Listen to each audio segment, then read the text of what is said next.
Somebody from the UN Food and Agriculture Organization sent me this report. This came out in 2013. Nobody ever reads these things, but he said, this is important. You have to read this. So I read it and ended up writing an article about it. It was published in May of 2016. UN let them eat bugs. Kind of the Marie Antoinette. I don't know that she really said that. A lot of people say she didn't. But the report was about how they're going to make us eat bugs, how meat and chicken and traditional agriculture were not sustainable, and the food of the future was going to have to be creepy crawlers. And they actually have a big section in the report about, you know, those Westerners, they're pretty picky with their food. They're not really going to want to eat bugs. We're going to have a major propaganda campaign. We'll use state-funded media, and we'll use government indoctrination centers masquerading as schools to get them used to the idea of eating bugs. And so I reported all this over 10 years ago. And then along comes Joe Biden. With regard to food shortages, yes, we did talk about food shortages. And it's going to be real. It's going to be real, right? So, I mean, a lot of people think, I'm not going to eat bugs. That's crazy, right? And Klaus Schwab in the World Economic Forum, in their little video, they said by 2030, you're going to have to eat a lot less meat to save the planet. So how are they going to get people to eat bugs? Well, a combination of propaganda, indoctrinating children, and making you very, very hungry. And what you'll find as you look at these policies is every single one of the national and state and local policies traces directly back to various UN and World Economic programs, World Economic Forum programs like Agenda 2030. Agenda 2030 was signed by every national government in the world in 2015 on behalf of the United States. Barack Obama called it an executive agreement.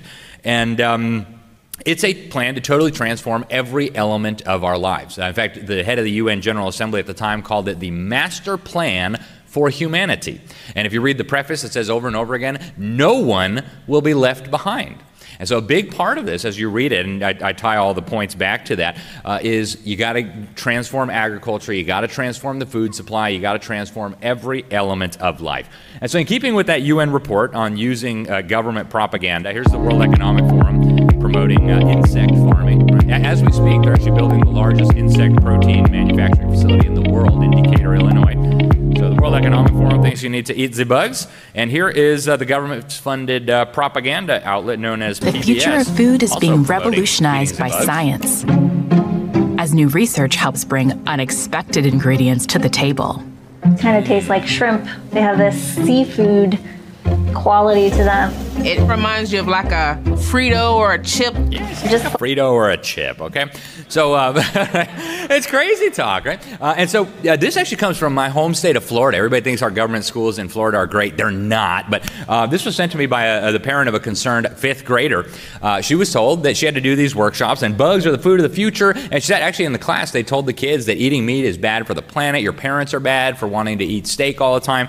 They say, here's the list of how much CO2 emissions, right? Crickets, you get 47.47 kilos of crickets per ounces of CO2, whatever. And you see that apparently bugs are really, really sustainable.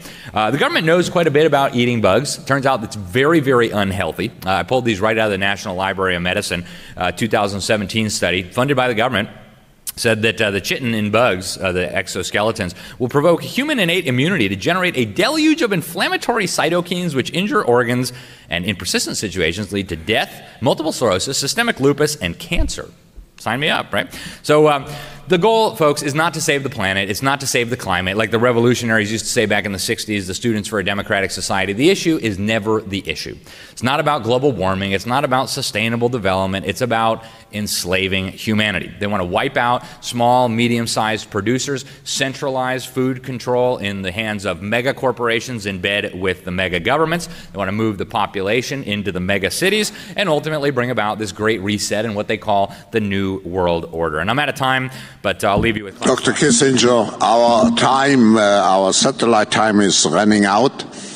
What wonderful opportunity to conclude our week here with such concrete proposals and ideas of how we can really create, I would say, a new world order. A world order where everyone shall eat bugs.